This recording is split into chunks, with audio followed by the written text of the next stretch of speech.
Yes, Mr Dinelli. Thank you, Commissioner. Commissioner, I might invite my learned friend, Mr Sherry, to call Mr Van Horen back to the witness box. Yes.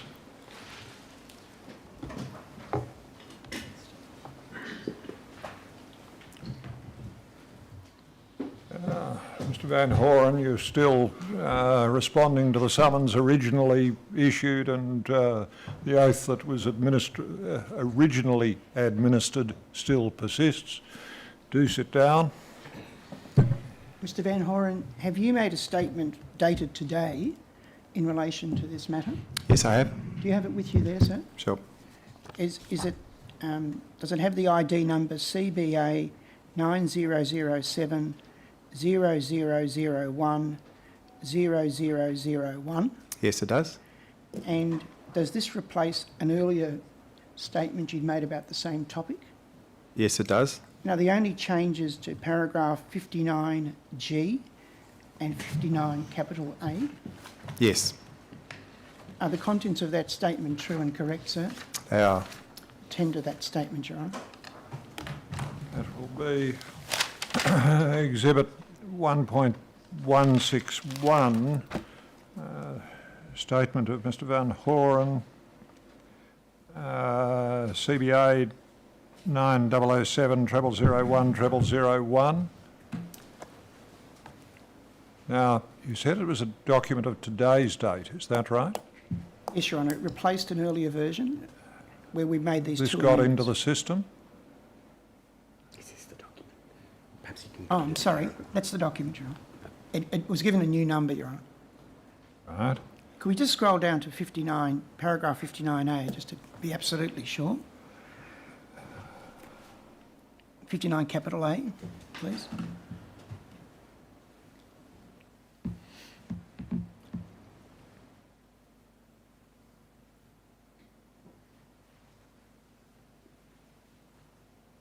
Next page, please.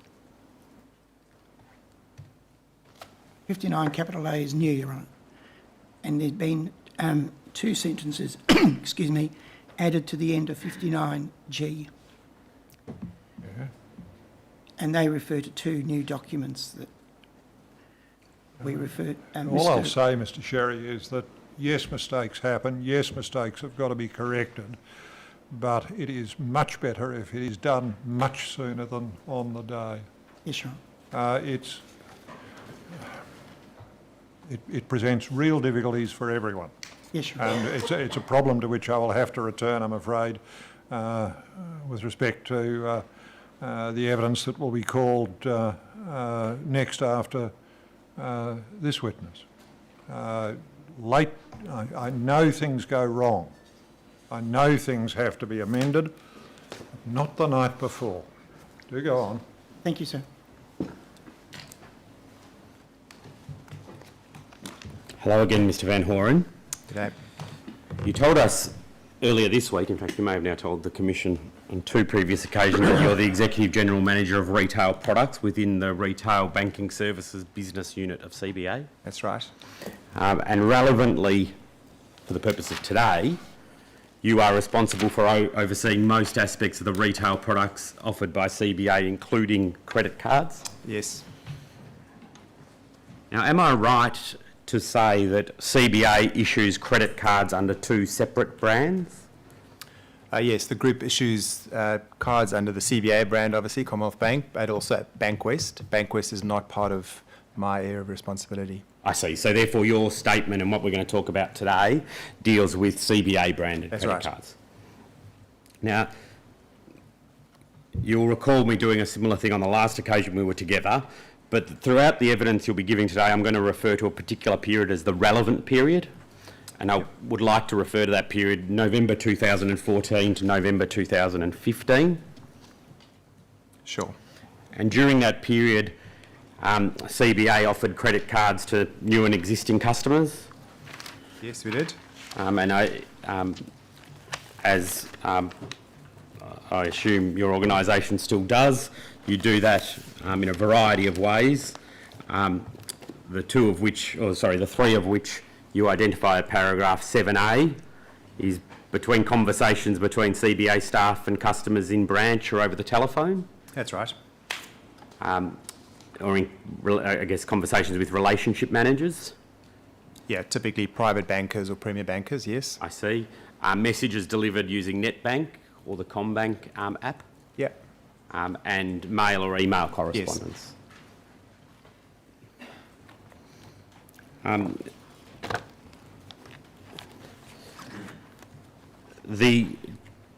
Just for,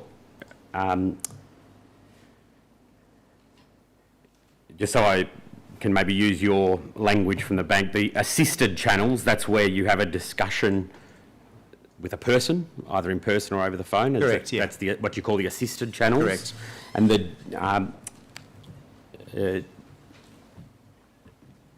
the digital channels are via messages delivered on the website or the CommBank app? Yeah, either NetBank, which is an existing customer secure portal, or CommBank, available to anybody, or the app, which is on your mobile phone. And perhaps the more traditional way, by mail? Yeah. And even by direct email? Yes. And you saw, you were in the hearing room moments ago when Yes, Mr Harris yeah. gave evidence. So at various points in his conversations or interactions with the bank, he had discussions over the phone about a credit limit increase via messages and mail. We saw examples of that. Yeah, various interactions. I think the applications, as I understand it, the initial 3 were digital, online, yes. And the credit limit increases were in relation to, he responded to CLIs. There were other interactions as well around statement questions and various others that Mr Harris referred to, and other interactions as well. Of course. And we'll return to Mr Harris, and he will be a case study that I'd like to explore with you, and I'll come to that in due course. Now, am I right to say that during the relevant period, CBA would receive credit card applications through these assisted channels and also from the digital channels by people completing an online application form? Correct. And the form that CBA used in relation to these credit applications varied depending upon the customer's eligibility? Yes, and the customer's status or history with the group. So if, for example, it was a customer who was brand new to the Commonwealth Bank, we typically took them through what we call a long form. In other words, asking them significant amounts of information about employment, dependents, income, expenses, assets, liabilities, and so on.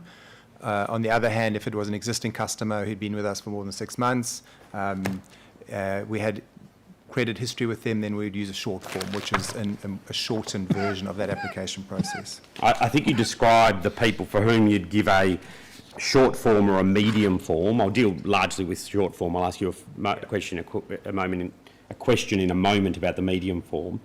But the short form, if someone, I think you've already given this evidence, if someone is a customer for at least 6 months, low risk of missing future repayments, had a credit card product in the last 6 months, less than 70,000 of unsecured commercial lending exposure, hasn't been flagged as a recipient of Centrelink benefits, and their salary was in a CBA account, deposited into a CBA account, you'd be entitled might not be the right word, but you'd be eligible to use the short form application. Is that right? Yeah, so 2 points. One is this is about eligibility to go through a short form process, and just one slight modification to what you said, and it is in paragraph 13 of my statement. To be eligible for short form, they had not been declined for another credit card in the previous 6 months. I think you said have received. It was on the contrary. If you had been declined for a credit card in the last 6 months, then you wouldn't go short form. So they'd not been declined. So if they'd been declined the month prior for another credit card, you would have to go long form. Okay, I understand. And is the distinction, put at a high level, is the distinction between the short form, medium form and long form the amount of information you obtain about the customer?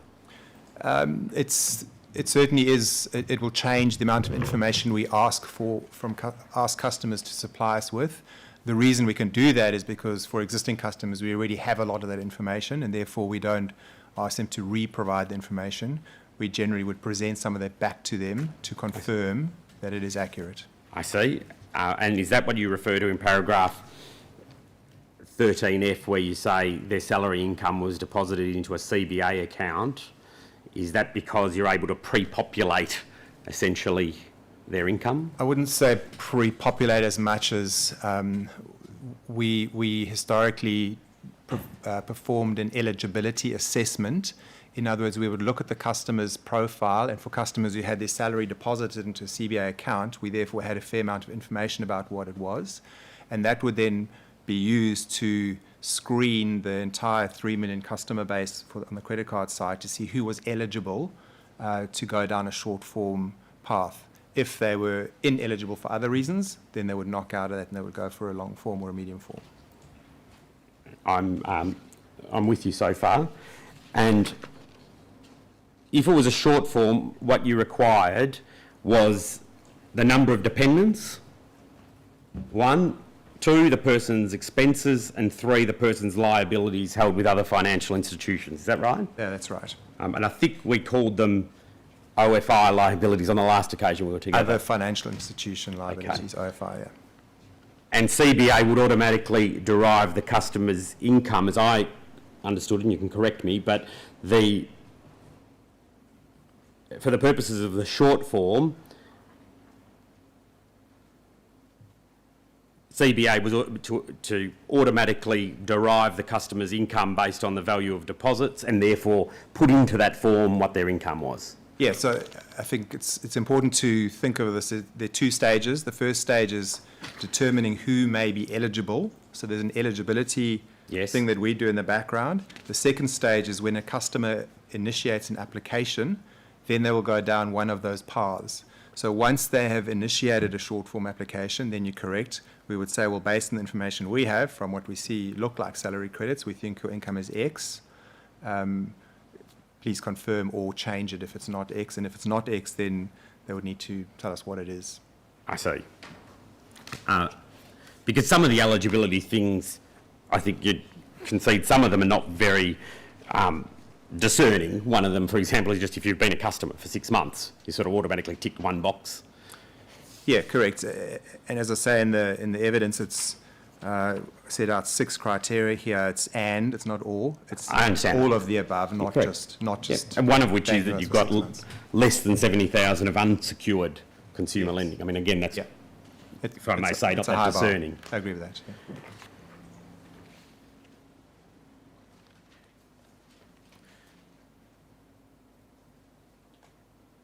Apologies, sir.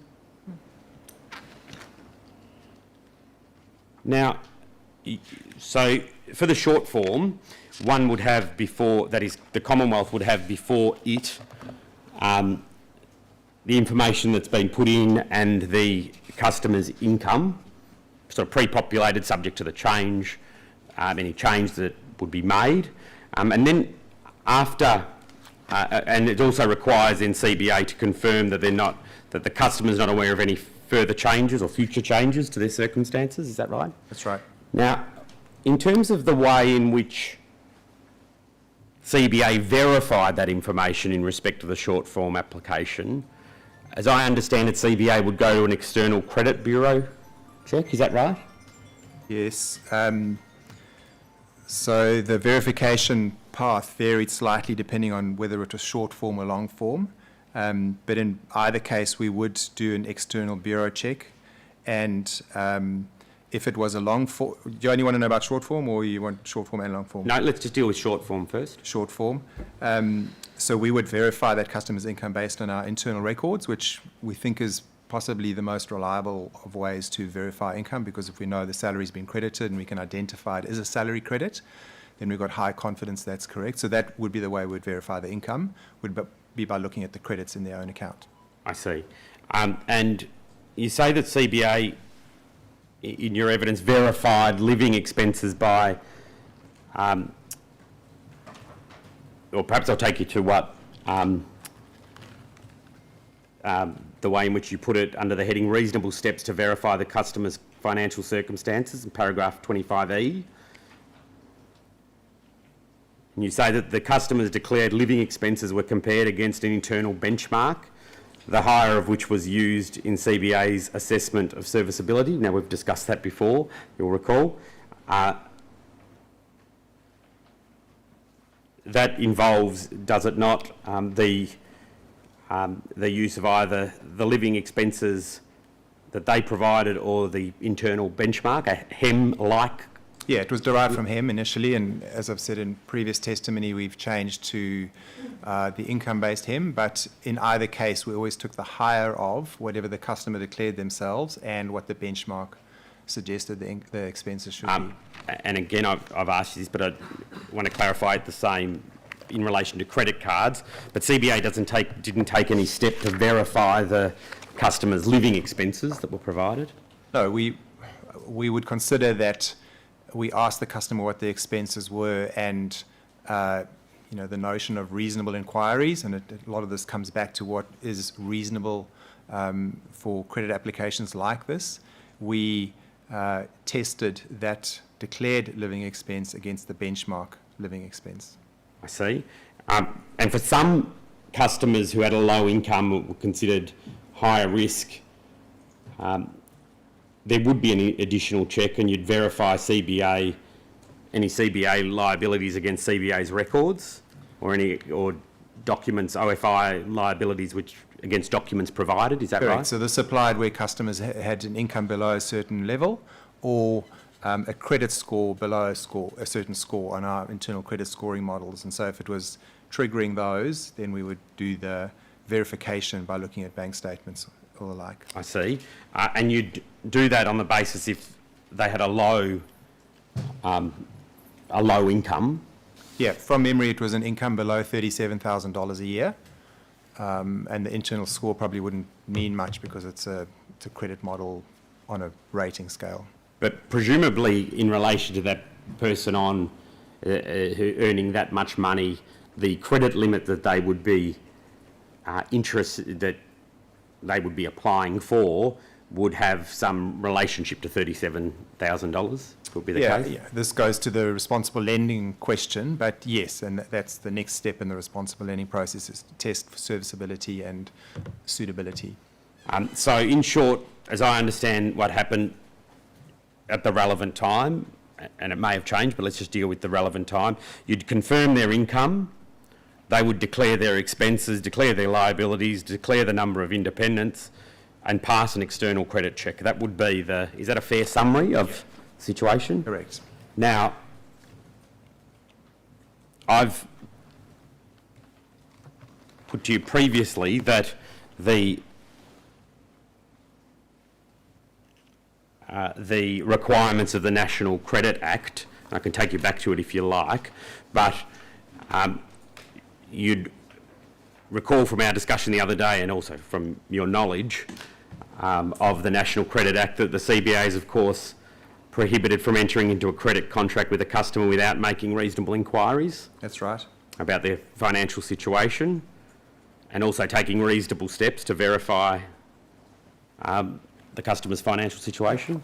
I can't recall if I did take you to it, and forgive me if I did, but it might be worth returning to RCD.0021.0001.0088. I rather think we have been here before with Mr. Van Horen. I'm reasonably familiar with that. Thank you. Yep. Thank you. Yep. And it might have been senior counsel assisting, or in fact it could have been me that went to this. Can I just remind you of a couple of parts of this regulatory guide? So this is Regulatory Guide 209. 0.0103.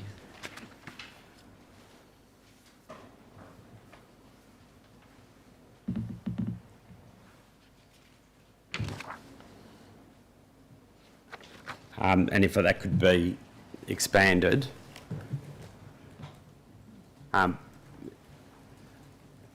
You'll recall there that reasonable inquiries about a consumer's financial situation will generally include the consumer's current amount and source of income or benefits, Yep.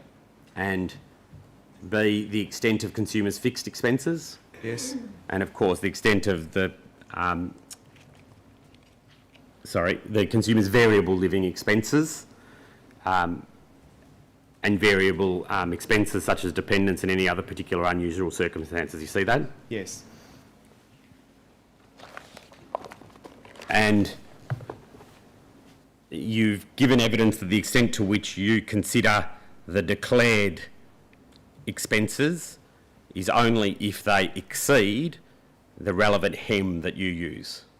You don't otherwise verify those expenses. No, we would take the higher of those Correct. two amounts. In a short form, we would not verify those expense numbers. If the customer says it's higher than the benchmark, then we would use that number. And then, if I could take you to the next paragraph.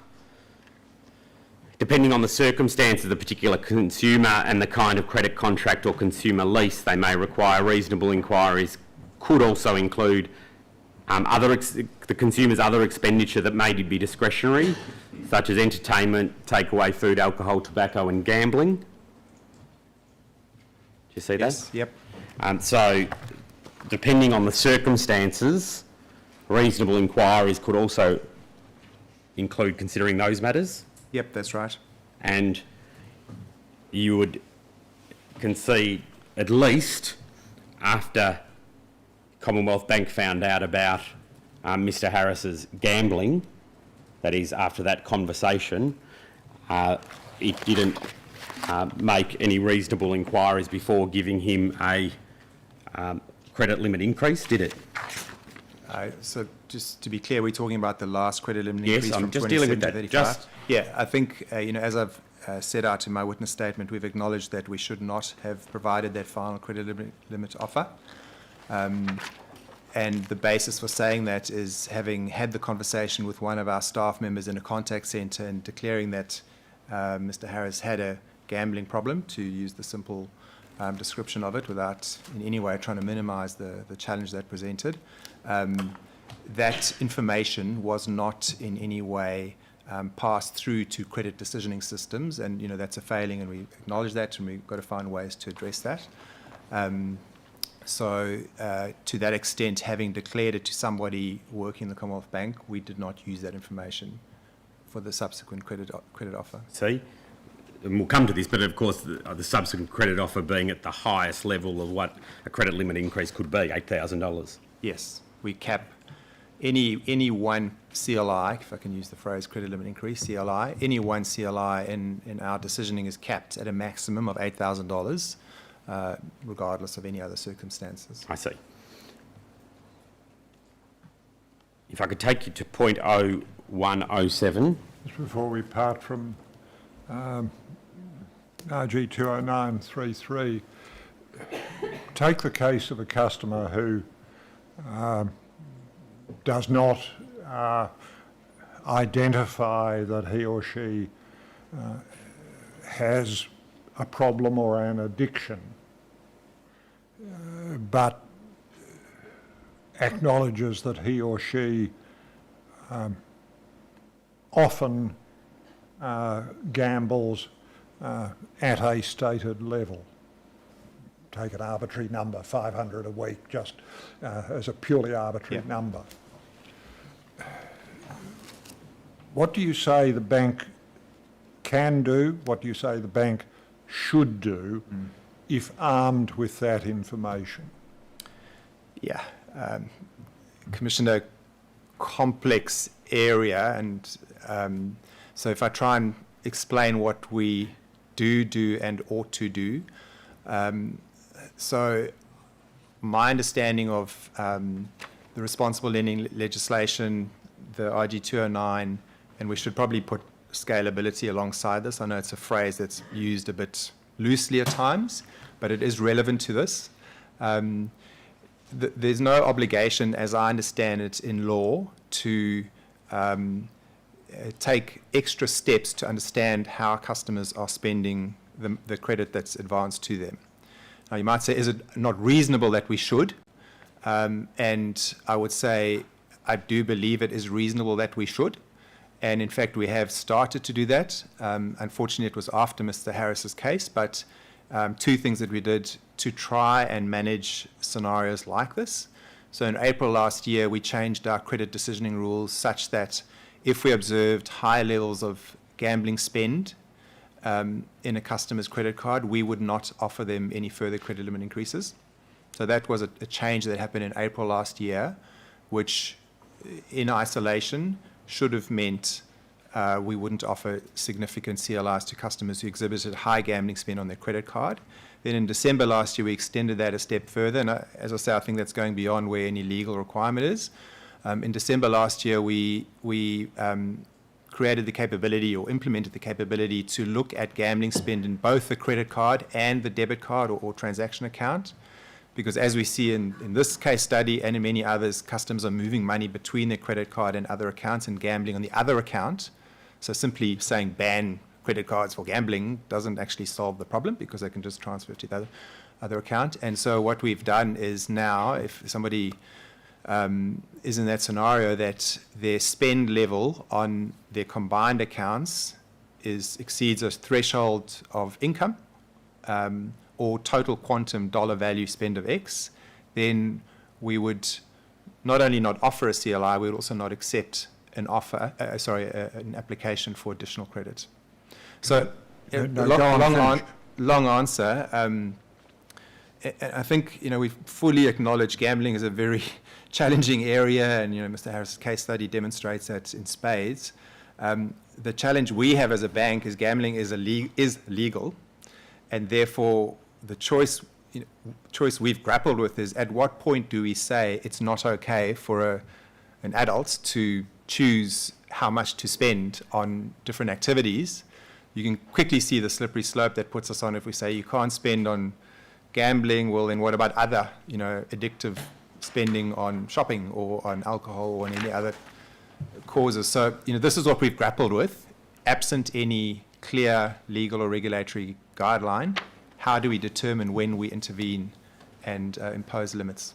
Now, it's that I just want to tease out a bit further, not with a view to coming to some landing about what the law requires or doesn't require, but I notice in RG 20933A, the rubric is that depending on the circumstances of the customer and kind of credit contract, let's confine it therefore, depending on the circumstances of the consumer and a credit card contract, reasonable inquiries, the guide says, could also include other expenditure that may be discretionary, such as entertainment, takeaway food, alcohol, tobacco, gambling, all of them perfectly legal activities. So my question comes to, can the bank do anything? The second part of the question you will foresee is, should the bank do anything? But let's stick with, can the bank do anything to identify whether the customer that is either being offered or is seeking a credit limit increase has a spending pattern that shows that at least up till now he or she has been spending large sums on entertainment or takeaway food or alcohol or tobacco or gambling or all of the above or some combination. Yeah. Now, can the bank identify that? Yeah, Commissioner, it's in many cases, yes, but not always, because scenarios exist where a customer could have a credit card with us and a transaction account with another bank. Sure. They could draw down on their credit card from our side and make a cash advance and transact in the other bank. We wouldn't know what they're using that cash for. They could... Finish. So I think, I don't want to try and get cute or anything, but, clearly we can do these things and have, as I said, implemented some changes which do try and identify significant cases where customers are gambling a lot, but it is always going to have gaps, or I say always, there certainly as we sit here, there are gaps and loopholes in that because customers can move money between accounts. There are also complexities about not always knowing who a merchant is because descriptors aren't always clear. Customers can use cash and go and spend money on pokies. We would never know that either. So, I think with limits, yes, we can. Ought we to? The second part of your question, I suppose that's a question of interpreting that guideline in RG 209. Then there comes a question of law, and Yeah. I don't want to take you down the point of you offering legal opinions about Yeah, it, exactly. certainly if you're Yeah. uncomfortable. And you sort of go back to the National Credit Act, which is all about making reasonable inquiries, Yep. which is what the law says. And I don't like to sort of rely too heavily on the scalability argument, but it is a reality because the guidelines do say scalability, you've got to have regard to the complexity of the facility, the size of the loan. From our point of view, we receive upwards of 40,000 applications a month for credit cards, another 20,000 for CLIs. So what in those circumstances is it reasonable to expect us to do, noting that the large majority of people who do use their cards for gambling, they're very occasional gambling spenders. And therefore, rather than that rather complex set of inquiries, does the inquiry become simpler and more relevant as saying that the bank as lender should look at least its own records to see the comparison between money in and money out? For responsible lending purposes, Commissioner, or for gambling? No, just Just regardless generally. of what money is going out for, assume, it's Macabre, isn't it? Yeah. What was it? Income £20, expenditure £20 or sixpence, etc.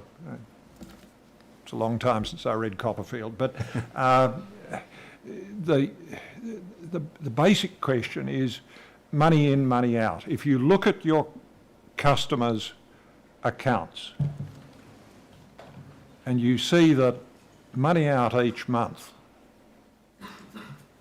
is greater than money coming in each month, or whatever period you take, should that be a flag that says, look, we might need to inquire about why the customer wants a credit increase or whether we should offer the client a credit increase? I see where you're going, Commissioner. Well, I'm glad you do. The difficulty, I don't want to sort of put problems in front of that question, but, in a perfect world, we would have complete visibility of all the ins and outs, all the income and the expenditure of a particular customer, but the nature is many If I customers... say of what you've got, Yeah. and you can't, at the moment, look at what other financial institutions have got, and all you can see is what's going through your bank. Yeah. Yeah, and that sort of comes back to the heart of the responsible lending obligations to make those reasonable inquiries about financial position, income, expenses, OFI liabilities, own liabilities, and so on. But what I think, grappling towards, and Yes. very imperfectly, is whether the inquiries about the expense side of the ledger need to, in effect, begin from the premise that our records show Yeah. that you, Mr. or Ms. Customer, have outlays of X dollars per month. Yeah. You need to tell us, Yeah. as lender, what your X dollars a month is going on, Yes. rather than trying to build up from you spend X dollars on food, Y dollars on this, Z dollars on the other. I think it's an idea that we've been trying to execute on. For example, so if I can sort of play the scenario back, so we have a thing called Spend Tracker, which I think is a little bit to what you're describing, Commissioner, correct me if I'm wrong. but essentially where customers do transact with us, that and its tools available for free on our online apps and so on, where spend is categorized according to different categories. So it could be, groceries, entertainment, transport, or whatever. Now, we're not there yet, and this is definitely not, I don't believe, required anywhere in legislation. We're trying to deliver this value to customers to say, well, we can help you understand your spend and track and categorize your spend every month so that you can get a better feel for how much you spend on transport, on entertainment, on everything else. Now, you could fast forward that idea, a long way with its imperfections, and that could create what I think you're describing, which is data-driven view of customers' actual expenses, which could then be used in decision-making. Have I captured that correctly? And they're not true alternatives, they're perhaps cumulatives. Are we at a point where you should be saying to customers, you show me that you've got a surplus reasonably regularly that would enable you to service at the rate of, here insert number, the further credit increase that either we're offering or you're asking for, or however it's arisen. Is that what is required? Yeah. And could that be delivered? Could it not be delivered? Yeah. If I can try and interpret that differently, it's a different way of describing the serviceability assessment, because the serviceability assessment is saying, based on the income, based on the expenses, we think you've got X left at the end of the month to service your credit card or home loan or anything else. Based on what you've told us, under these categories, you've got X left. More granular information, yeah. Yeah. Yeah. Absolutely. Aspirationally, that's where we want to get to, noting that there are a lot of complications because we only always have a partial view of a customer's financial situation. There's, invariably customers will be multi-bank, they'll have accounts elsewhere, and we just wouldn't know what that is. Comprehensive credit reporting will help with that in some ways, but not on the expense Is it line. Common for customers to multi-bank, as you put it? I believe it is. I mean, competitively, commercially, we'd obviously love that not to be the case. But if you look at the number of products our customers have, and this is published data, on average, customers of Commonwealth Bank have around 3 products per customer with us. And other banks are not that much different to that, a little bit less, but not a lot less. On average, Australians have more than 3 products with financial institutions. Typically it would be a transaction account, a credit card, a mortgage, insurance of some kind, savings accounts, etc. So, I think statistically, not many people would have all of their banking with one institution. Yeah. I've interrupted you far too long, Mr. Donnelly. Mr. Van Horen, can I continue taking you a couple of provisions of the regulatory guide? Sure. 209.46, which is on the screen now. You'd agree, would you not, with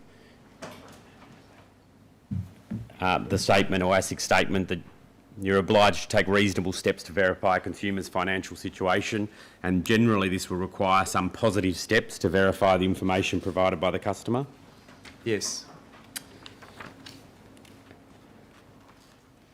And at 209.93 on page, I think it's 34 of this, at 0.0121,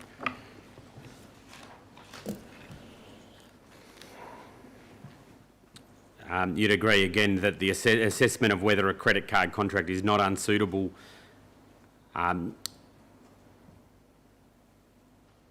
the last sentence must be based on the information you obtained and verified when you made reasonable inquiries about the consumer's financial situation?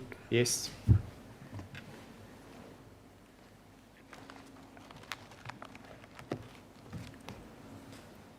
And at least insofar as the short form's concerned, there's no verification of liabilities, is there?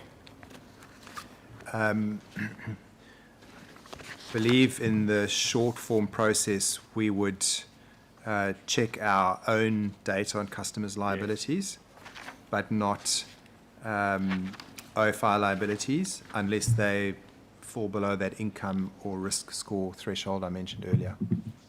And we've already dealt with expenses. And other than the application of the HEM or the modified HEM, you've said that there's no other steps taken in relation to the expenses that are provided by the prospective customer or the customer seeking a credit card or a credit card limit increase. Yes. Now, if I can take you to your assessment if the card is not unsuitable, this refers to a term you used with the Commissioner a moment ago about serviceability of the product. So the process that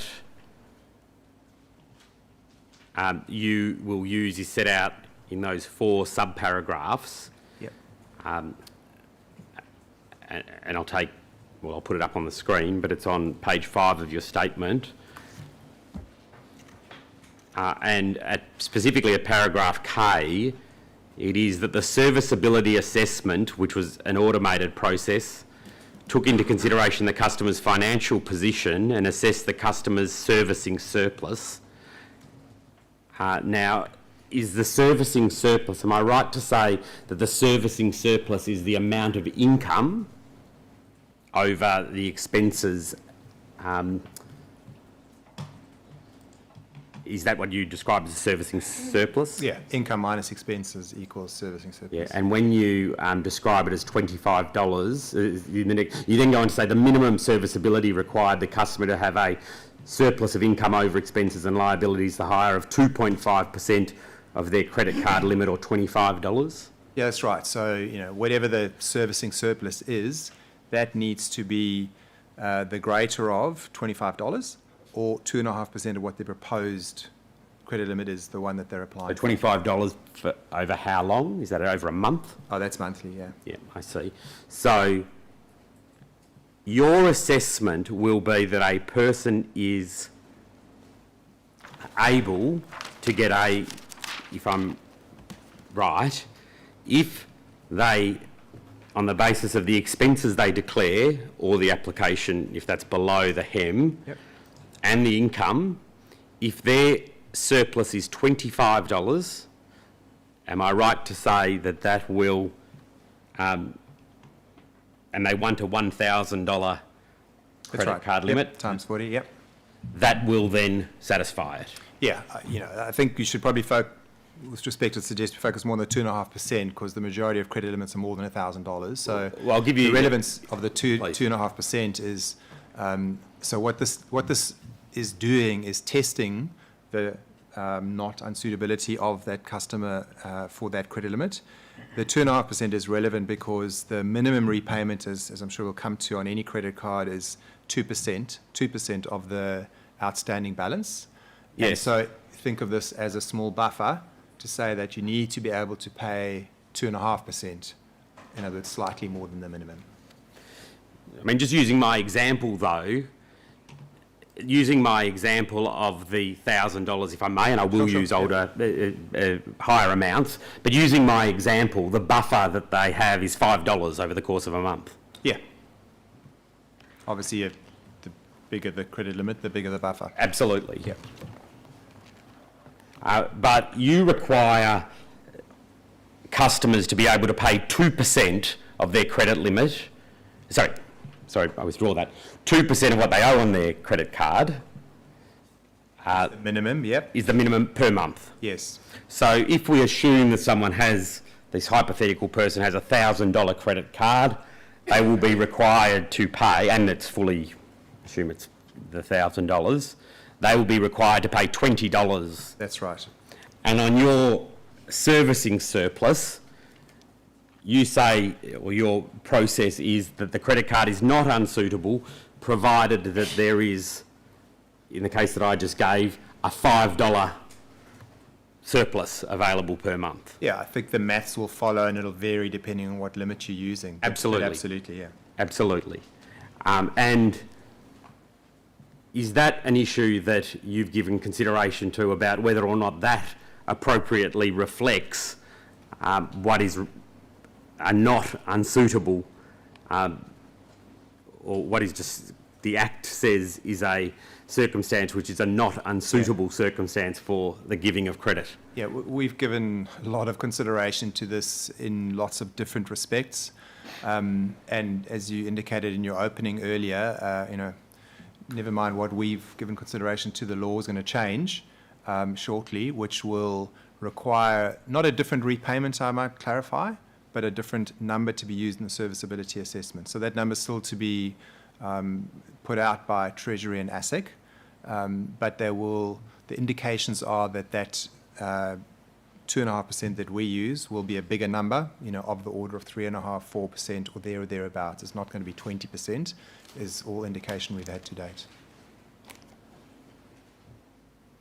Returning to and it may be just my mind's need for simplicity, but the $1,000 example, if you look at the $1,000 example, I'm right to say, aren't I, that once you've gone through your process of verifying the income and taking one's word on expenses or using the HEM, a person is considered to be not unsuitable for the grant of a credit card, provided that they have $25 in that servicing surplus per month. Yeah, we're using the reasonableness test, and that's where the reasonableness test will lead us. Well, that is where Commonwealth Bank considers the reasonableness test is. We do. And if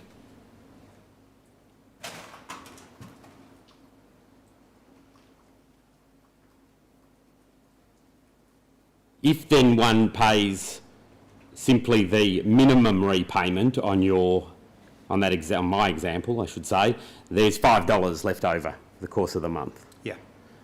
You'll recall when we discussed discretionary payments, and I'm not focusing on gambling here or any of the other discretionary payments, but that concept of discretionary payments ought to have regard to, as I understand, unforeseen payments that might arise. Are you referring to the income-based HEM discretionary? Does that have regard? Constructed? Does that have regard to unforeseen payments? I would have to check what all the components are. That's based on survey data, which looks at large numbers of Australians and determines what their average or their median discretionary expenditure is. So I couldn't tell you how much unforeseen stuff is in there. You know that under section 1312A of the National Credit Act, a person is unsuitable, a credit contract is unsuitable if a customer could only apply with substantial hardship. Yeah, that's right. And substantial hardship is something that you've considered in coming to that figure in the minimum serviceability assessment? Yeah, we have. And as I keep saying, it's in the context of what the law says around reasonable inquiries, and reasonable inquiries is very, very open to interpretation, and having regard to what ASIC has said about scalability, that is an important concept that we have taken into account in arriving at that. So when you're talking about scalability, though, in scalability, that's a verification of... Not my reading of RG 209. So my reading of RG 209 is that scalability applies to both the reasonable inquiries and the verification. And correct, and that is right, but my question to you is that, is it the position that CBA presumes that a person will not be in substantial hardship if they have $25 or more available to them after their expenses are deducted from their income, $20 of which would be paid, if the credit card was maxed, would be paid to... Yeah, I follow your maths, and I'm not going to argue with your maths. I think I keep making the point about having to make the right kinds of inquiries, and that's what the obligation is, and what we try and do, and we try and do that with a buffer as well. It doesn't leave much to go wrong, though, does it, on the serviceability on your on those figures? It doesn't leave much to go wrong An extra coffee puts you on the knife edge, does it not? Yeah, I would say it's very important. So if I just take a step back, and there's industry data that will bear out what I'm about to say, our strategy, as a rule, is not to grant the biggest credit limit to a new customer. And this is borne out by comparisons between us and other banks. We deliberately will allocate lower credit limits to new customers, and over time we'll increase those credit limits. We don't increase them any more than our competitors, but we deliberately choose to start with a lower credit limit. And there's a very important reason for this. We haven't even talked about CLIs yet. I'm sure we'll get there. But the reason for that is there's no better predictor, in our view, no better predictor of a customer's future behavior than the actual current behavior. As distinct from, forms, projections, estimates of expenditure, and so on. So our CLI strategy is built on this premise of saying that we would rather start with a lower, more conservative credit limit, not necessarily go to your example of, the 1,000 in that hypothetical case, to go to a smaller number, and then based on actual behavior, those customers demonstrating their ability to manage that debt comfortably, to increase or offer increases to those credit limits over time. I understand that, although I'm focusing here, though, on where there's an application made, because where there's an application made, there's no verification of expenses. Of course, there's I think you need to qualify that with the HIM benchmark. I accept that, yeah. But other than that base being applied, if I can put it that way, and my point is simply that on the analysis that we've been doing about my hypothetical $1,000, it's 0.5% or $5, Yeah. which is the leeway for someone who has a full. Mathematically, you're right. As I say, maybe, and I couldn't give you this definitively, we may not offer them the $1,000 limit in that case, given the strategy I've just outlined.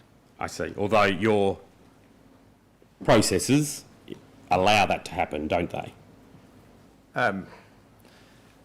We have credit decisioning models which are calibrated, and it's not a simple go to the maximum. Those models are calibrated so that credit limits are offered based on what we think customers can afford.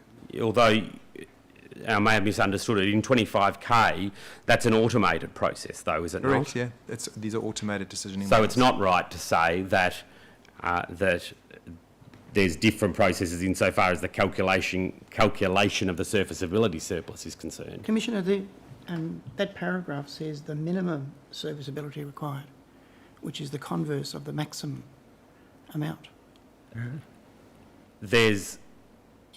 That's an automated process, isn't it, that Yeah, you're talking correct, about in 25K? Absolutely, and as Charles has said, the minimum is required to be that 2.5%. As I said earlier, we don't always go to the maximum limit, which is the inverse. No, and I'm not asking you about that. I'm dealing only with the minimum Yeah. at this stage.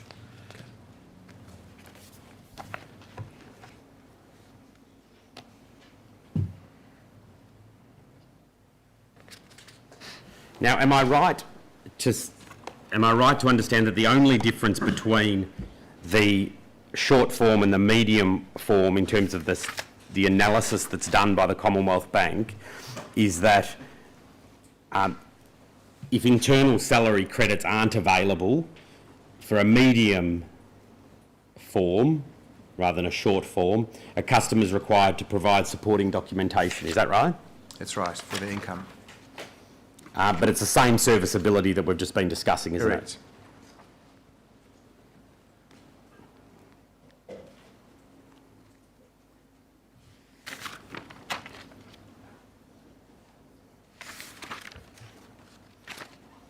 As you predicted, I would like to ask you some questions about credit card limit increases. At all relevant times, CBA offered credit card limit increases via direct banking, its digital channels and direct mail, didn't it? That's right.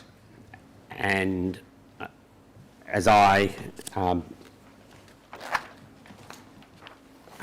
understand your evidence, and perhaps unsurprisingly in relation to changes that have been made in the law, written offers were only made to customers who had opted in to receive those invitations, That's right.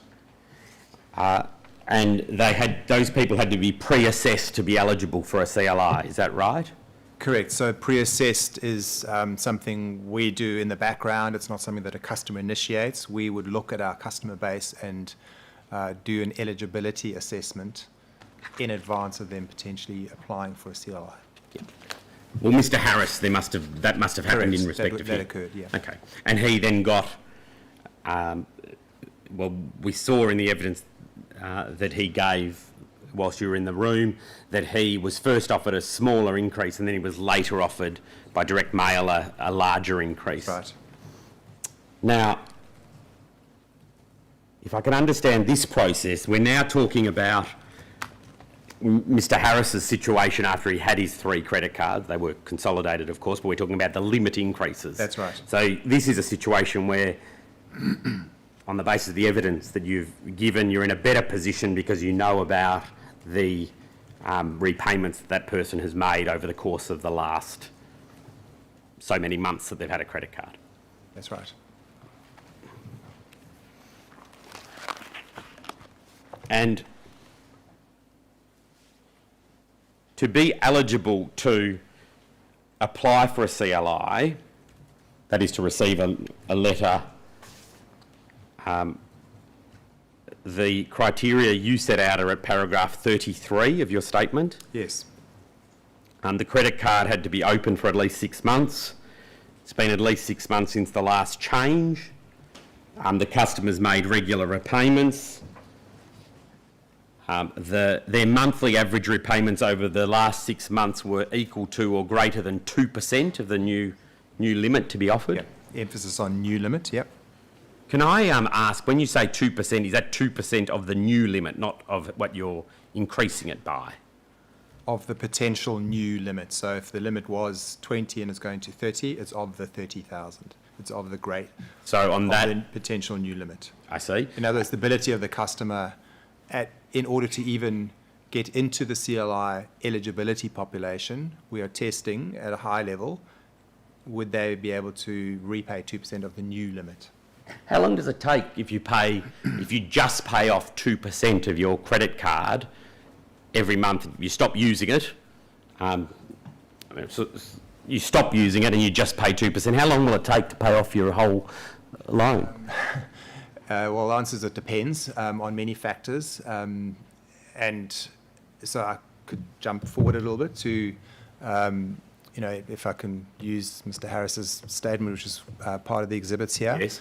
There is a requirement under the National Credit Code to put in a minimum payment rewarning, which appears at the bottom of every CommBank credit card, and I would expect all our competitors. And it says, it's called a minimum payment warning because it is exactly that. And it says that if you pay the minimum every month, then it'll take you X years to pay off this balance. And then it says if you want to pay it off over 2 years, you need to pay X dollars every month. I see. Yep. Yes, I'm familiar with that. Now, when I saw Mr. Harris's statement, I have to say I was quite surprised. It said 138 years. Having investigated that more, and I looked at my own credit card statement, and I was also surprised.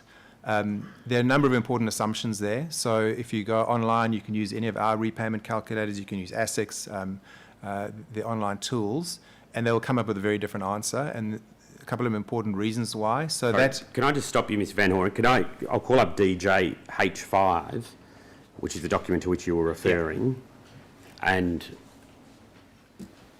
you... Sure. Should I carry on? Are you referring, when you refer to that, to the bottom? This is CBA.0507.0025.0150.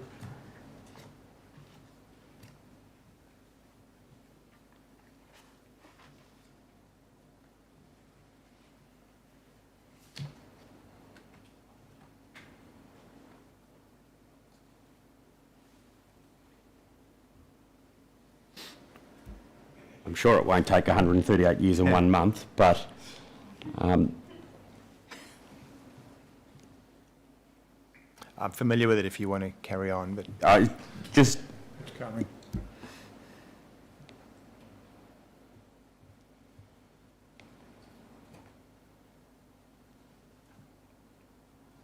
Thank you, Mr. Kim.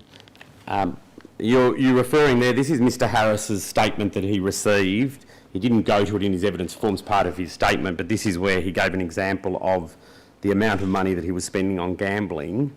And this was on the 23rd, for the period of the 23rd of May 2017 for approximately a month.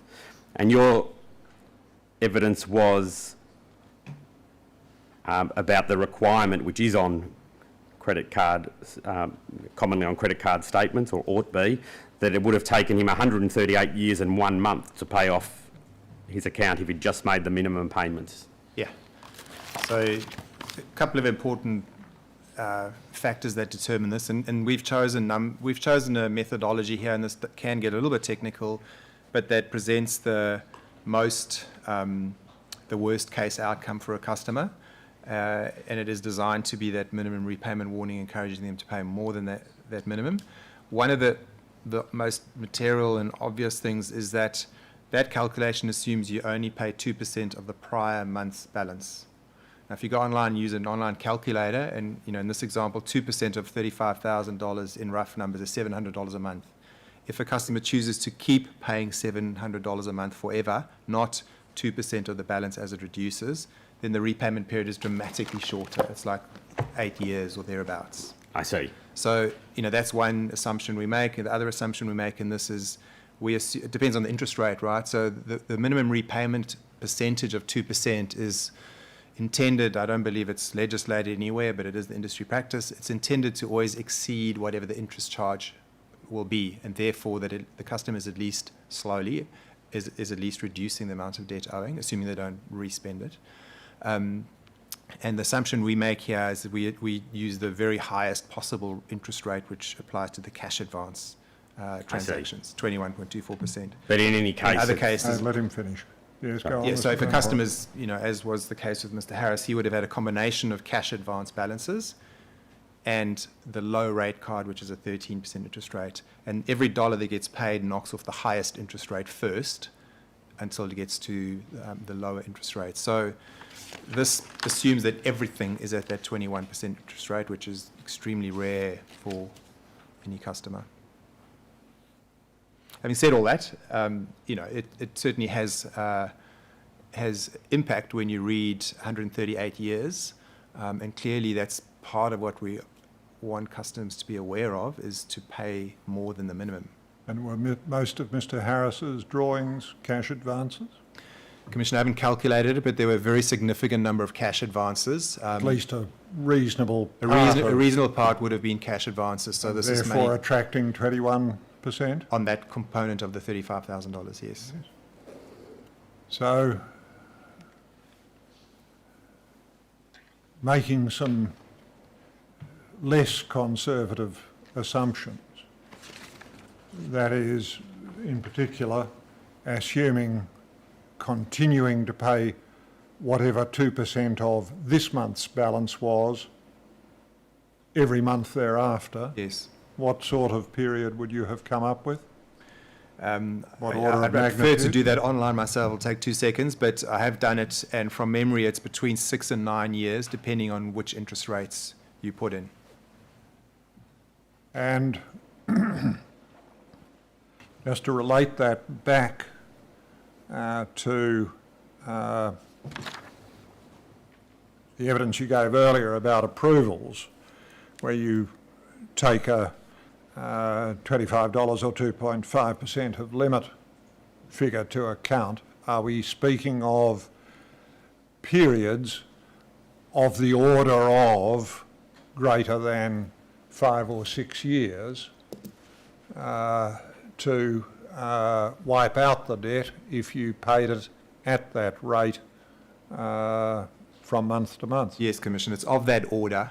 And just to calibrate that with the new regulations that Treasury and ASIC are going to implement shortly under the new legislation, as I understand it, the discussion that's happening is targeting a period of paying off that balance, a number to be determined, but 3, 4, 5, 6 years. It's of that order. It's under 10 years.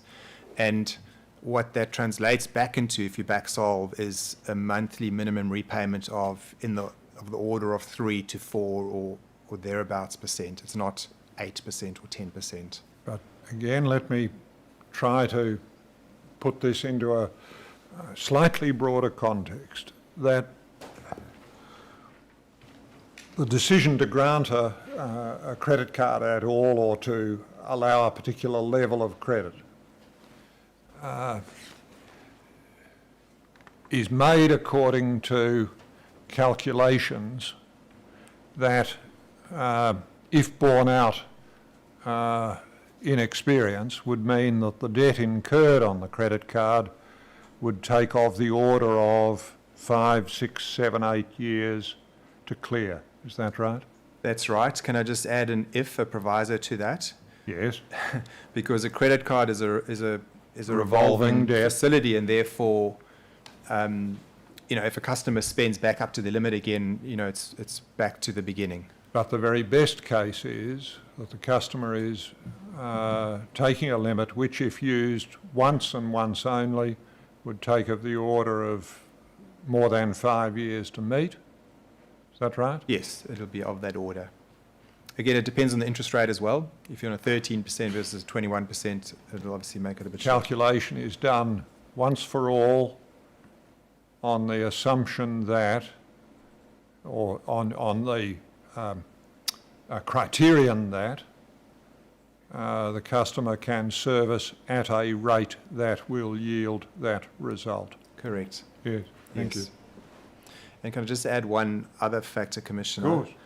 Because we've spoken a lot about applying for new credit cards, where we've used the 2.5%, and it's in my evidence. If we're talking about CLIs, and this would have applied in the case studies we've referred to, if you look at my paragraph 41, then we apply 3%. So, it's definitely not going to solve for all cases, and certainly not Mr. Harris's case, but for CLIs, we do have an assumption or an expectation of being able to service 3%, not 2.5%. So to try and build in more of that buffer. And the time period comes down to what? Still something more than 5 years, does it? I'm estimating now without having modelled out all the Understand scenarios, but that. it'll probably be of that order. 5 years, if you're on a low rate credit card, it'll be shorter. If you're on a awards credit card, it could be more like 7 or 8, but it's of that order. Yes. If it would help the Commission, we'd be happy to provide some scenarios just to give you exact numbers later on.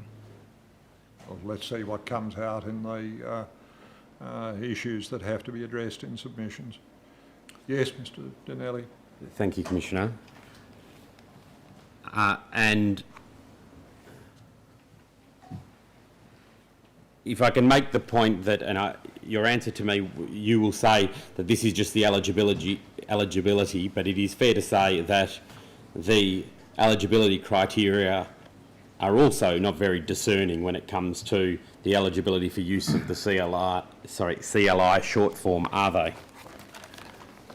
I'm afraid I can't agree with that because, well, discerning is a very subjective word. I think the really important point is CLIs are based on actual behaviour, actual repayment patterns, and with all these criteria that I've outlined here about not, missing payments and being in arrears and so on. We do believe, rightly or wrongly, but we do believe that customers' actual repayment history is a very, very good predictor of future repayment capability. Although you would concede that the 2% is only actually proof that they're able to, proof perhaps is not the right word, particularly in this forum, but is only evidence, the 2%, only evidences the fact that they would be able to pay the minimum repayment on the increased limit. Yeah, and just recall we're talking, or if I'm understanding correctly, about eligibility. Yeah. Yes. There's still another step to come, which is the serviceability suitability assessment.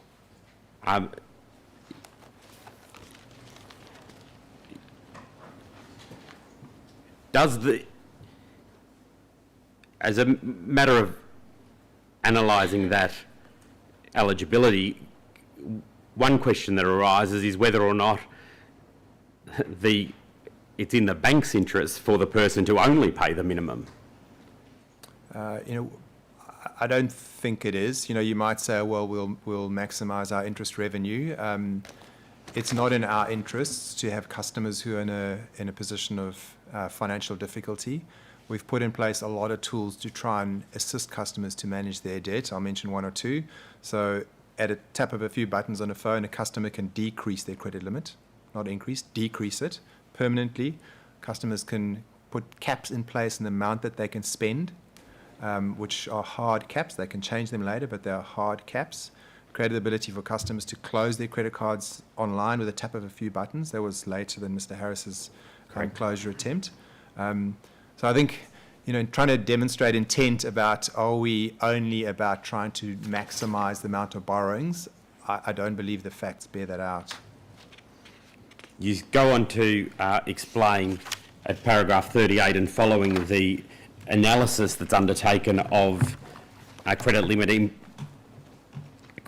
increase application that's actually made using the short form. And you say at paragraph 41, you've drawn the Commission's attention to this already, that the amounts included in the questions referred to in subparagraphs 38C and 39C, so they calculate the after-tax and expenses, how much money is left to repay the credit card. That's what 38C and 39C refer That's right. to. And those amounts ought be, to satisfy the application, 3% of the new limit selected by the customer. Is that right? That's right. So if someone can pay according to their expenses, I don't mean to sound like a broken record, but of course that's the expenses calculated on the way that you've said previously. That's right, yep. If they can pay 3% of that new limit, that entitles them to, or they would satisfy the requirements of the credit limit increase. Yeah, the serviceability component, yeah. Suitability, should I say.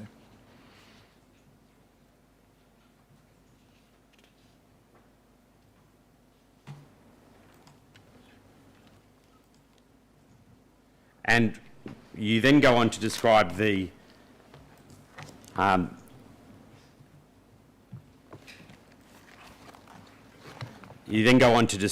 under the heading responsible lending obligations in relation to the credit limit increases.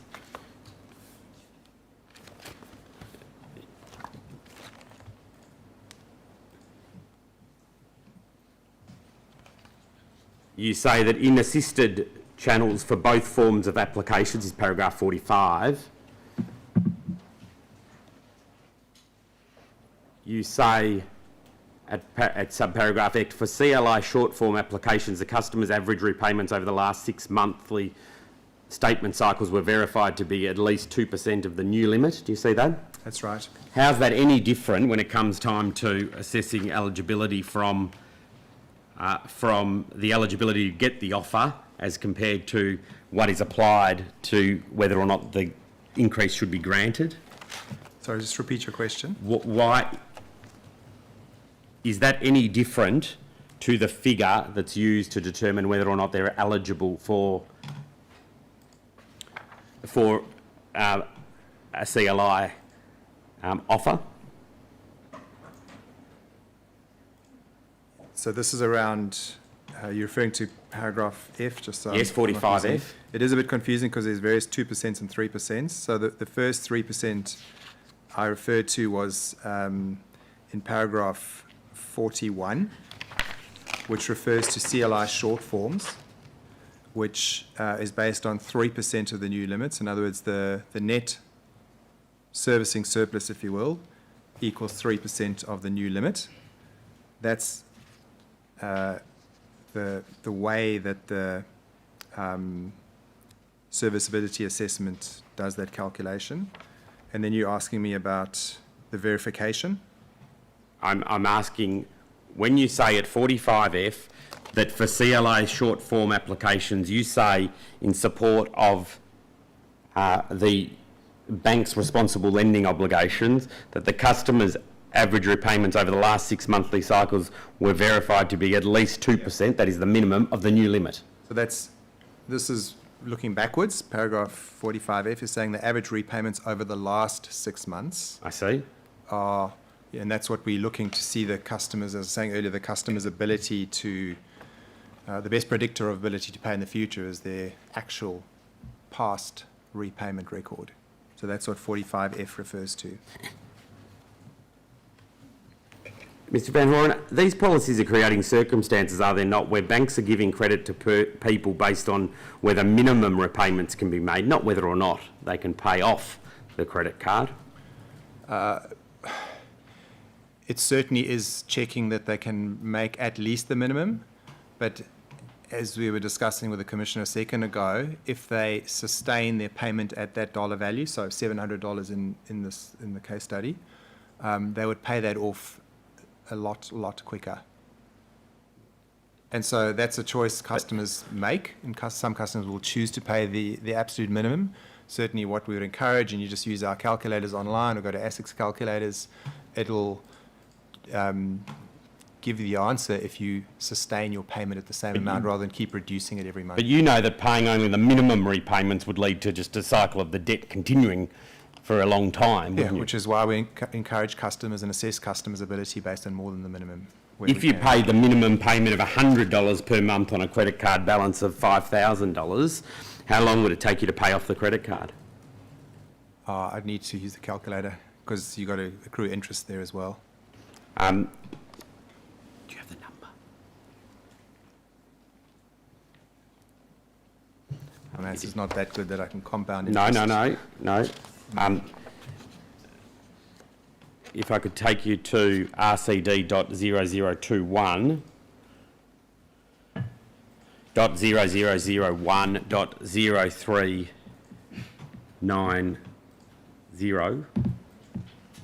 two numbers on it. Perhaps I, instead of 0390, 0394.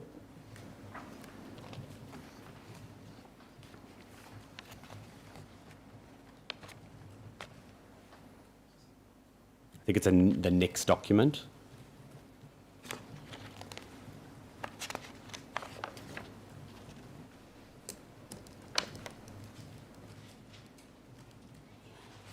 So, if I understand correctly, the eligibility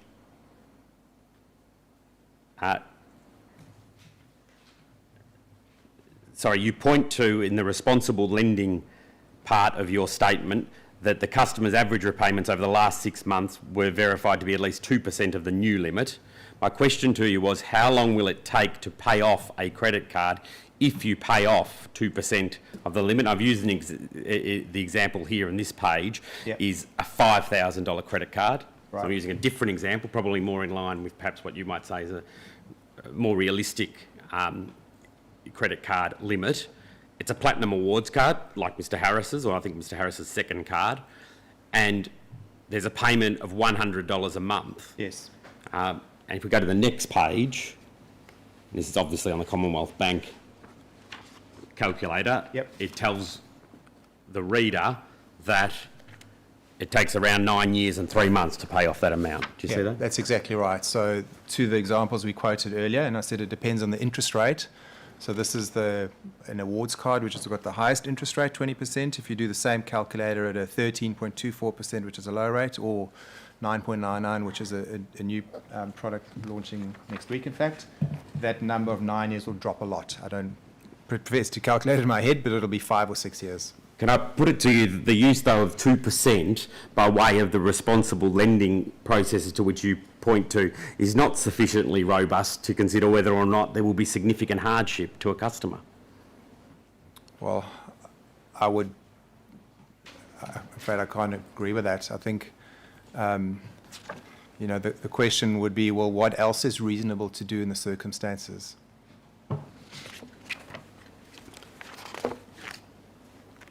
I want to just ask you a couple of questions about Mr Harris that can come down.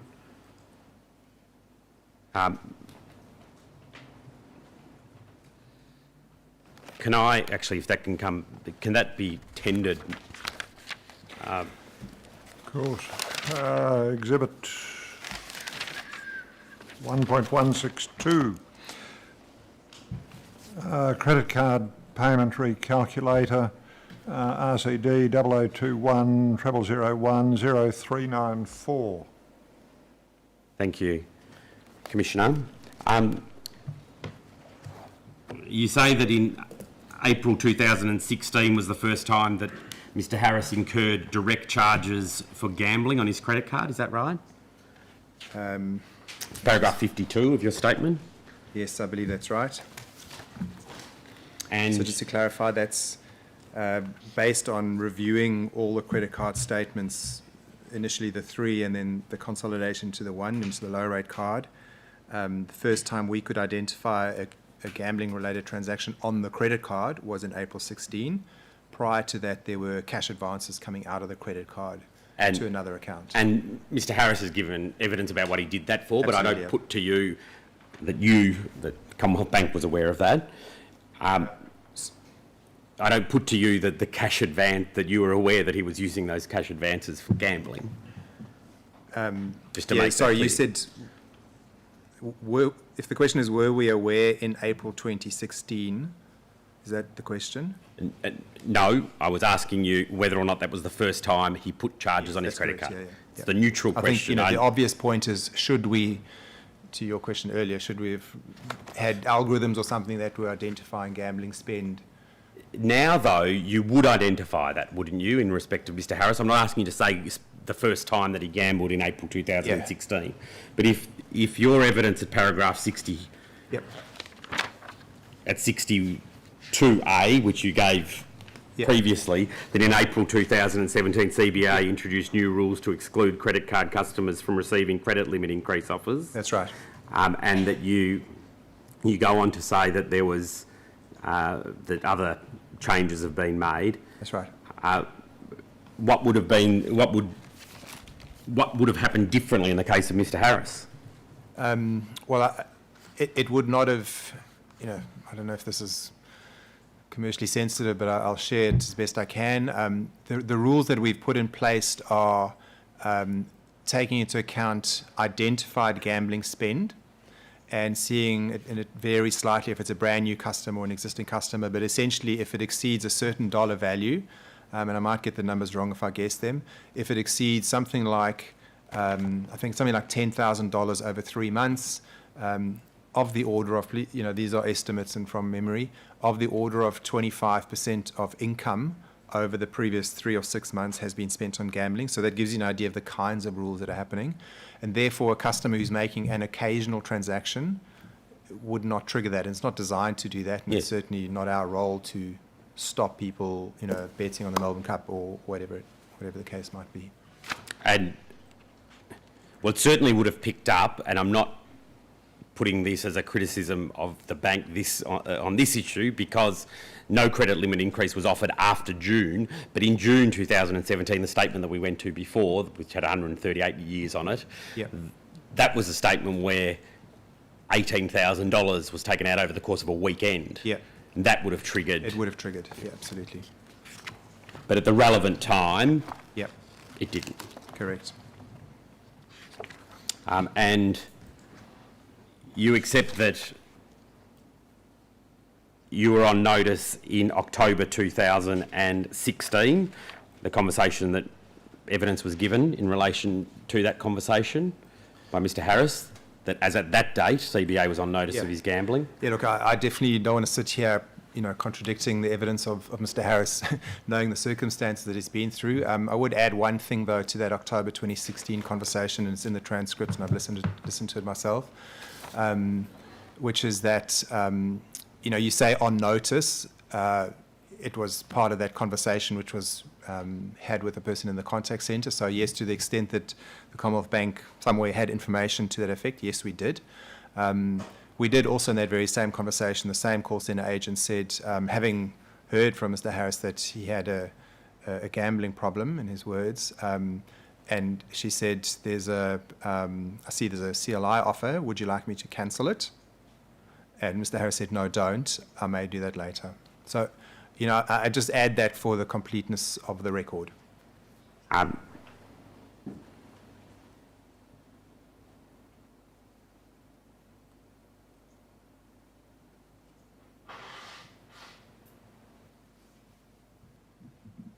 the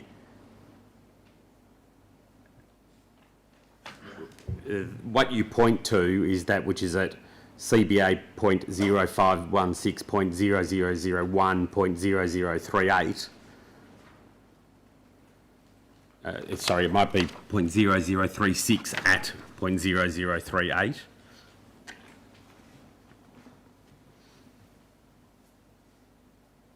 And I think the previous page, which I won't take you to, but the previous page, the operator said, final question I have just in regards to the credit card that you have got with us at the moment. You are conditionally approved to increase your credit limit. And Mr. Harris says, I've seen that, nah, yep, so what are you wanting to do with it? And that's when Mr. Harris says, not just yet, I do not really understand why they've offered me that, considering they know clearly that I use for gambling and stuff like that. Yep. So I think that it's pretty bad of them to offer me that when I clearly have a gambling problem. Do you see that? I see that. And then you pointed me to the fact, rightly, that there was I'm sorry, before I get to that, then the operator said, well, I mean, you can choose to do on your card, we can't control. We obviously look at payments and things like that. Now, you've given evidence that the position would be different now, sitting here now. But in 2016, that was what the operator said in relation to Commonwealth's processes. David, of course, no, I know, but really they should look at that and go clearly, right, he gambles, so we are not going to give him any more money. Operator, yep. At one point, I had 3 credit cards. They let me max them out and then put it all into one and then offered me more money. Yeah, I'll decline the offer, but yeah. Then you are right to say that he said, I wouldn't decline it yet. I'm going to increase it, but not just yet. I want to sort my gambling stuff out first. Do you see that? Yes. And then Commonwealth Bank proceeded to send a letter, I think 11 days after that phone call, offering him that very limit, though, didn't it? So as I said earlier, you know, we absolutely acknowledge we shouldn't have, you know, in a perfect world, we would have used this information from this conversation to find its way back into our credit models. At the time, we haven't had that sophistication. As we sit here, we still don't. It's clearly something that we believe we need to do. And therefore, having had this information from Mr. Harris, we should not have sent him that subsequent CLI offer.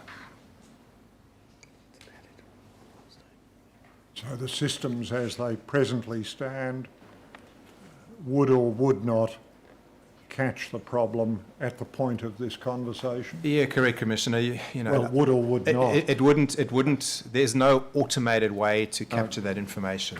You know, we need to build a flag. There's complexities around all that, but we need to find a way to make sure that if somebody, and you'd appreciate there's a lot of people out there, has a conversation that flags a customer could be in difficulty. You know, we have other flags for domestic violence where we then trigger, you know, domestic violence support programs. We don't have something that triggers a proactive action around a self-disclosed matter like this.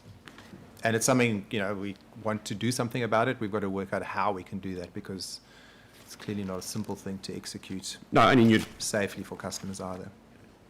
And fairly, you've been given the opportunity, you have given evidence about that at paragraph 62, about some of the steps that are being taken. But in relation to Mr. Harris, you concede that there were clearly negligent oversights on behalf of the bank in relation to his situation. You're using words that were used by somebody else later. You using I'm asking you, though, whether or not you agree with what... negligent oversights. Look, I'm not going to for a second pretend that we did the right thing. I absolutely wish we'd had a way to use that information or had some escalation in place to block any further CLIs. Whether that equals negligent oversight, I'm not sure that's the same thing.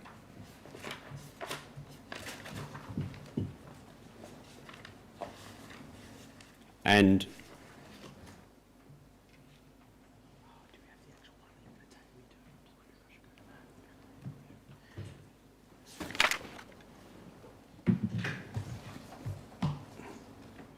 but definitely, well, but you say in your statement that CBA now admits that it should not have increased Mr Harris's credit card limit after he informed CBA of his gambling problem. Correct, yeah.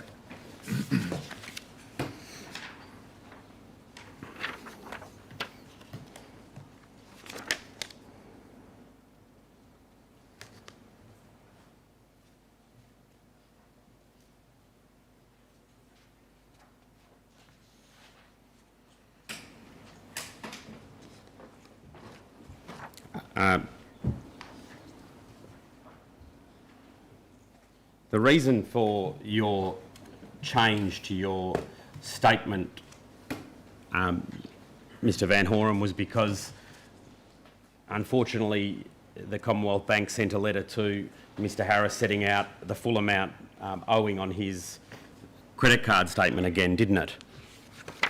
You're referring to paragraph 59A? Yes, well, maybe the documents themselves.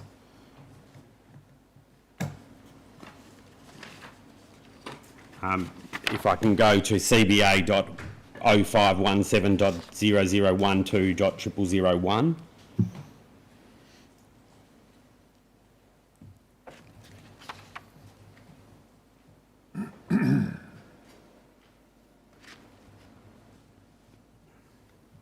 This is CVH, I think 16 now in your statement. When I say now, it didn't appear in the first statement. It wasn't in existence, I think, at the time of that statement.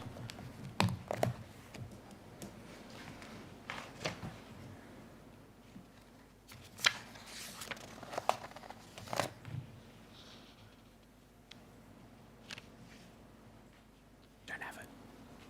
No, okay. Has that been given to us? Have you got access to it, I do, Mr yeah. Van Horen? Can you tell me, generally speaking, what it is? Yeah. We seem not to be able to display it at the moment. Yeah. Please, Mr Van Horen. Just tell me you're referring to the same one there, please. But essentially, it was a letter dated the 6th of March, which is very Yes, recent, addressed to Mr. Harris, saying, your request for help. Recently asked for help in managing your debt to us. We asked you to provide certain information. I'm shortcutting slightly. So we can assess your request and have sent you a reminder letter. We have not received the information requested, and based on the current information available, we are declining your request for help. Then it provides the details of his account, and it refers to a balance of $35,000 odd. See, it's on the screen now. Yes. And then what you need to do, contact us, and so on. And then the second letter, or the subsequent exhibit, which, if I go to, essentially was on the 14th of April to Mr. Harris, saying, I'm contacting you to apologise for the letter sent to you last week, dated 6 March, which was sent to you in error. Please find attached a letter to confirm the outstanding balance of your MasterCard, which was in fact the 23,000 number. So, the question is, well, what happened? This letter was sent in error. The reason it's a subsequent amendment to my original statement is this has all come to light since the original statement was submitted, so apologies for that. We've done an investigation as to how this letter was sent, because it is clearly the wrong balance owing, and should not have been sent. And it was not a system-generated letter, so we're investigating how the letter was sent, because it should not have been sent, which is why as soon as we became aware of it, we followed that up with an apology, and I apologise again to Mr. Harris, that it was the wrong number, and the letter should not have been sent, and the correct balance owing is the $23,000 figure. Able to tell me generally what the problem was that led to it being sent? Still under investigation, Commissioner. Yeah, we've had a significant effort since this came to light to understand how. This is not a good excuse or anything, but we have very not state-of-the-art systems in our collections environment. They're in the process of being upgraded. It's a very, very significant investment project to upgrade them. It started in the middle of last year, will finish in the middle of this year. And unfortunately, things like this happen because the way in which communication is generated is not the way it should be. So, the process seems to have let the Commonwealth Bank down in relation to the fact that this letter was sent and ought not have been sent. Yeah, absolutely. And, apologise again. I think that's it. Yes, thank you, Mr. Thank you very much, Donnelly. Mr Van Horen. Any other parties here, Cleve? Very well. Mr. Sherry? Thank you, Commissioner. Mr Van Horen, do you remember the Commissioner was asking you about your information and you commented that you only have partial information about a customer's financial position, and you mentioned something called the comprehensive credit reporting, which you said would improve the position. Could you explain what that is, sir? Yeah, so the comprehensive credit reporting legislation has been passed through Parliament, CCR for short, and what that will do is move the way in which credit bureaus, so these are third parties to whom banks and other credit providers supply data and they get data back. It's going to go from what's simply in today called a negative environment to a positive environment. So today what happens is if a customer is applying for credit, all we get back from the bureau is information if they have defaulted or if they've missed payments. So in that sense, negative information comes back to us. The new reporting obligations, which start on 1 July and will be rolled out over the 12 months thereafter, provide positive reporting. In other words, we get information back from the bureau on customers' good behaviour, good credit behaviour as well. They have, Clive van Horen has made his credit card or home loan repayments consistently for the last 12 months. And so that information we, other credit providers, will use in credit decisioning, and it particularly helps fill the gap of the OFI liability piece, where if a customer says, I've got zero liability somewhere else, the credit bureau will be able to confirm that's the case and or what their payment record is. Would it tell you the Essentially, amount? it's performance rather than default, isn't it? Correct. Yeah, it's a more holistic view of the customer's overall performance. Would it tell you the amount of the OFI? I believe it'll tell us the repayment amount, not the liability. We'd have to back solve for that. Thank you, Commissioner. Yes. Thank you. Yes, Mr. Donnelly? I note the time, Commissioner. Can I update? Sorry, Van that's Horen. nothing further. No, I'm I sorry, think Mr Van Horen. Nothing that's- further. May he finally be excused, Your Honour? Commissioner? Excused further attendance, Mr. Van Horen, at least for this round. Never say never, Mr. Van Horen. Thank you. Commissioner, I note the time. The next witness will be Mr William David Malcolm of Westpac, and it might be convenient for him to be called first thing tomorrow morning, if that's convenient. Are we to- travelling for time becomes the question. The position is this, Commissioner. There is another witness from CBA, Mr Gareth Russell, when we'll be tendering his statement. Yes. That will happen tomorrow morning. Mr Malcolm will give evidence tomorrow morning. Can we say that calls him now? It's pretty much a case, isn't it? And there are two other witnesses, Commissioner, and we'll give some anxious consideration to that overnight. My learned leader, Ms Orr, will close tomorrow, as you are well aware, Commissioner, and we would anticipate, subject to the Commission's convenience, that any further evidence will be finished in the morning and that closing would commence immediately after lunch, if that was convenient to you. I think we've got to at least aim for that kind of timetable to allow a reasonable laying out of issues that are seen as emerging from this round. So, yes, but if I begin at 09:45 tomorrow, that should be, I won't say comfortable, at least doable. Yes, Your Honour. Yeah. Yes, Commissioner. You may attempt a verbal, Mr. Sheehan. Mr. Donnelly, I'm not. All right. No, that's convenient, Commissioner, and then we will aim to close and provide the assistance that you've indicated from 2 p.m. Right. Well, we'll adjourn till 9:45 tomorrow morning.